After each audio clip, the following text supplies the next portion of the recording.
जय जय रामकृष्ण हरी. भागवत संप्रदायात सर्व जाती जमातींना समत्वाचे स्थान होते. एकदा मनुष्य भक्तीच्या मार्गास लागला की त्याची जात संपते. इतकंच नव्हे तर मनुष्य दुराचारी असला तरी भक्तीच्या स्पर्शाने त्याचे पापी जीवन संपून जाते. हा लहान, हा थोर, हा खालच्या जातीचा, हा श्रेष्ठ जातीचा असे भगवंताच्या दरबारात नसते.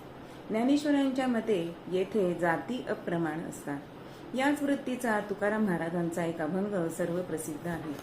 त्याच्या प्रारंभीच तुकाराम महाराज म्हणतात, ऊच नीच काही नेणे भगवंत, ऊच नीच काही नेणे भगवंत, तिष्ठे भाव भक्ती देखुनिया, तिष्ठे भाव भक्ती देखुनिया.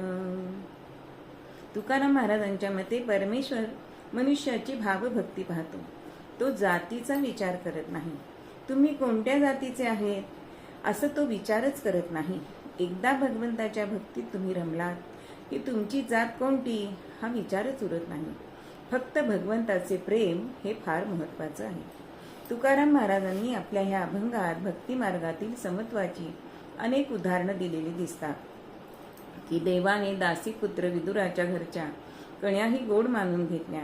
दैत्य असलेल्या हिरण्यकश्यपूच्या घरी भक्त प्रल्हादाच्या रक्षणासाठी श्रीहरी प्रकट झाले. रोहिदास सांभार असले तरी ईश्वराचे थोर भक्त होते म्हणून त्यांच्या घरचे चांबडे देवांनी रंगवण्याचे काम पत्करले.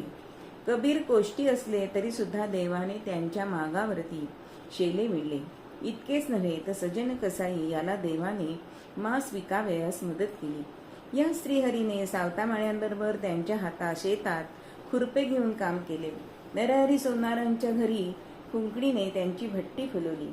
चोखा मेळ्यांबरोबर मेलेली ढोरं ओढण्याचं काम भगवंतांनी केले. नामदेवांच्या जनाबाईंबरोबर गोवऱ्या वेचल्या. नामदेवांबरोबर भगवंतांनी भोजन घेतलं. ज्ञानदेवांची भिंत चालवली. अर्जुनाच्या रथावर बसून घोड्याचे लगाम हाती घेतले आणि त्यांचं सारथ्य केले. श्रीहरींनी सुदामदेवासारख्या गरीब मित्राचे पोहे सुद्धा आवडीने खाल्ले. गोकुळातल्या गवळ्यांच्या गायी त्यांनी स्वतः राखल्या. बळीराजाचा तो द्वारपाल झाला.